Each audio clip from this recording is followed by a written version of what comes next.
I'll start by saying I do not condone using unknown or untested substances. I was a depressed, stupid teenager at the time the story takes place. Take it as a cautionary tale because I learned firsthand that there are things even worse than death. I was 15 years old and in my sophomore year of high school, having gone through losing my mom and dealing with an awful home situation involving my dad and former stepmom. I ended up using substances as a way to escape. My friends introduced me to pot, then Molly, then Coke, etc. Although I was new to the world of drugs, I dove in head first. I had watched my mom battle a meth addiction and figured as long as I stayed away from that and heroin, I would be okay. I thought I knew my limits. One day in early spring of 2019, I found myself in a screaming match with my dad once again. It wasn't unusual. They had found weed in my room and told me I was going to end up just like my mother. In an act of teenage defiance, I slammed my door shut, crying my eyes out, and rifled through an old Altoid container that stored 3 ecstasy pills a friend had given me a few weeks prior. After staring at them hesitantly for a few moments, I dry swallowed all 3 in an animalistic manner. It wasn't a suicide attempt, more of an I don't care if I live or die decision, but very quickly I realized how stupid it had been. I had half an hour max before it kicked in, and I had to get away from the house before it did. I hastily texted my best friend and filled him in on the situation I was in. He drove to pick me up after a heated debate with my dad, and I hopped in his car. My other best friend, who I will call H, was there as well. Her presence made me uneasy because L, the original best friend, was known for sleeping around. This whole ordeal was already off to a bad start because I was 85% sure my best friend was sleeping with the guy I'd been in love with for years, which put me in a horrible headspace. Whatever, I had bigger issues to worry about. Only a couple minutes into the car ride back to L's house, the pills kicked in. I originally felt a similar high to that of Molly, but quickly realized something was off. This was concerning because it was a school night and I did not want to be fucked up at school the next day. Once we arrived, I allowed the other 2 to take his room and I went and sat in the bathtub playing with the shower curtains. What felt like 10 minutes turned out to be 2 hours. 2 hours in which the 2 had been screwing while I slowly slipped into insanity. At this point, the shower curtain began talking to me. I talked back and married her, her being the shower curtain. It was so real to me. I cried, I laughed, and we bonded as I forgot all about what was happening in the next room. Then it all went black, and I came to once more standing in front of L and H, shaking with excitement, blabbering about a car ride. L told me that it was 4 a.m., and I told him that it didn't matter because there were aliens here. The 2 obliged my selfish request and took me on a short ride. I immediately felt that I was going to spill the contents of my stomach all over the car, so I begged them to return us back to L's residence. Once we got there, I vomited and then lay in the cold, wet grass of his front yard. They gave me odd looks but left me out there. At this point, it was around 5 a.m. As I gazed up into the sky, the real hallucinations began. Ferris wheels covered the sky, neon hues and radiant rays displaced the typical dark night. I was enamored and turned my head to see a small alien standing on the power line adjacent to the house. I felt no fear, just white-hot energy as I tried to converse with it. It was a small gray creature with large black eyes, a tinier version of what you would typically see in a Hollywood movie. After what felt like 20 minutes of me talking to it and it not talking back, I realized the sun was rising. I ran into the house to avoid L's mother and told them that there was no way in hell I could go to school with them. My dad and stepmom tracked my phone, so I sent it with another friend, B, as he stopped by before school. He was the only one to show obvious concern because at this point I had somehow ended up with 2 black eyes and blood-soaked nails.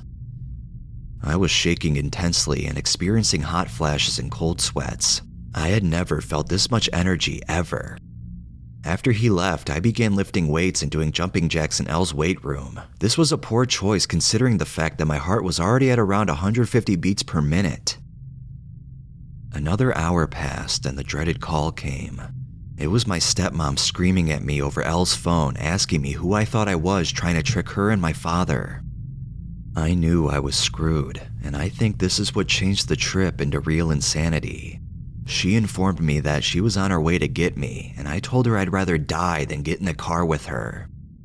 She told me I would be going with her or the cops, so I told her to get the cops. As she arrived, pounding on the door, I decided I needed to act natural so she wouldn't find out I was high. Elle let her in and I began washing his family's dishes with paper towels and soap, trying not to let the baby aliens and ants covering the walls and floors distract me.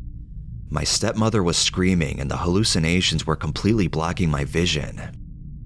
The events after this were told to me secondhand by either my father and stepmother or Elle and H. I apparently began eating the paper towels I was cleaning the dishes with and adamantly refused to get in my stepmother's car. I walked about a quarter-mile down the road because I didn't want to have the cops at Elle's house. I didn't want them involved in the ordeal. The logic I used makes sense looking back on it. The cops arrived and immediately called EMS. They checked my vitals and informed me I was going into cardiac arrest. I remember this bit, and I remember being tied down to a table in the ambulance, but that's it. Apparently, I told the EMS workers about every issue happening at home and that I wanted to die, etc. I told them I wanted to be burnt alive. When I came to again, finally aware of the fact that I was a human being, I was at a hospital tied down to the bed with an IV in my arm and a heart monitor beeping loudly. This whole bit is blurry, but I'll go over what I remember and then fill in the blanks with what my father told me. From my perspective, I awoke in the hospital. I didn't know why I was there, and the room kept morphing into different places. The staff were all laughing at me, talking badly about the crazy drug addict girl in my room. I felt bitter and scared, and suddenly I understood my mother and her struggles. I looked at the corner of the room and noticed a sink. I thought fly, and as soon as the idea came to me, the sink grew a cartoonish face and used its handles to fly away out of the room. I laughed at this. I remember asking to go to the bathroom a few times and having someone walk me there since I was connected to so many machines. I don't know how much time passed, but at some point my dad and stepmother came into the room. As I looked down at my dad's hands, I watched World War II happen on them in close-up, vivid detail. I don't mean just a moment of World War II. I mean I went back in time for 4 years and watched the entire war play out, or what my brain thought the war had been like. My dad snapped me out of it and I was shocked and confused, as if I had just come out of a long coma. My stepmother was laughing and it made me upset, but I couldn't speak. I saw small tigers crawling up and down every corner of the room. Where one wall met another, tigers the size of lizards danced around.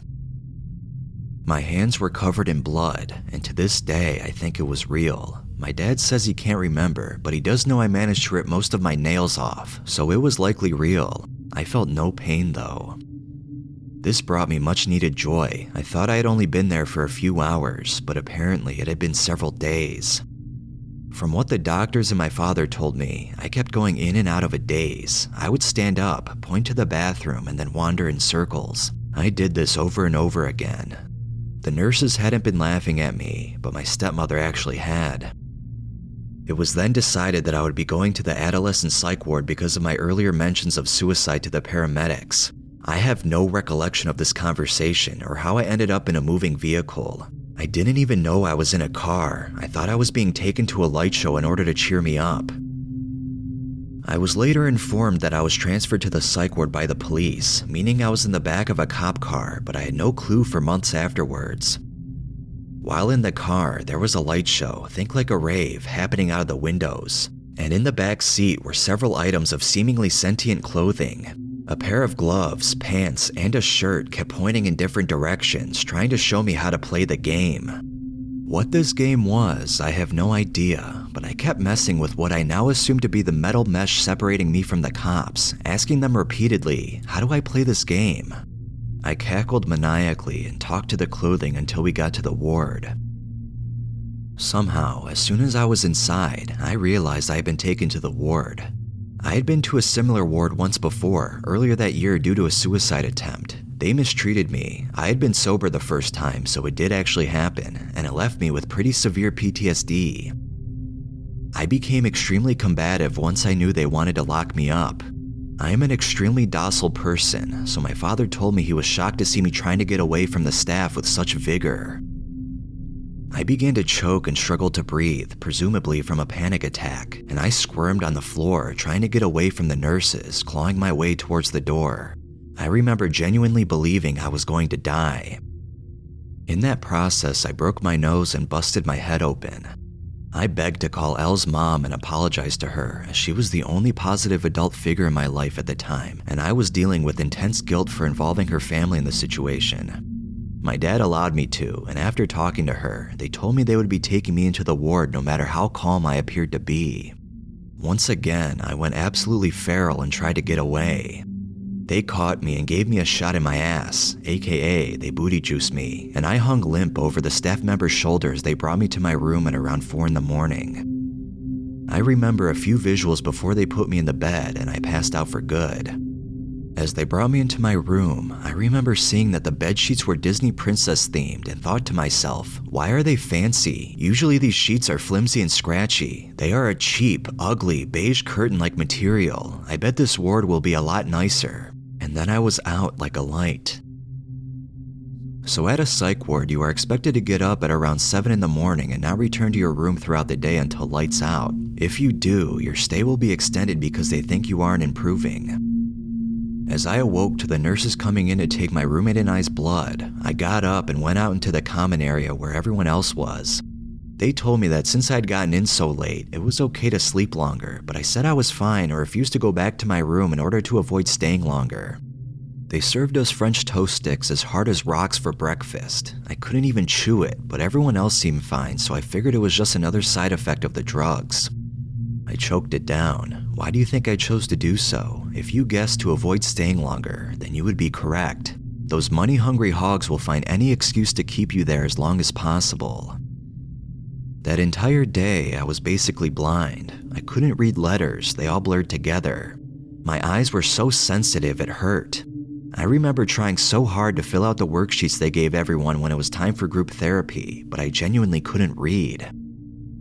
Everyone's faces were covered in different bugs, grotesque images straight out of a horror movie. This didn't bother me much. I remember that I asked the staff if I was in drug-induced psychosis, and they said yes. I only remember doing this once, but apparently I asked about 30 times throughout the day. When it came time to call our families, I was disappointed to find that my father and stepmother went on a vacation out of state starting that day and refused to talk to me.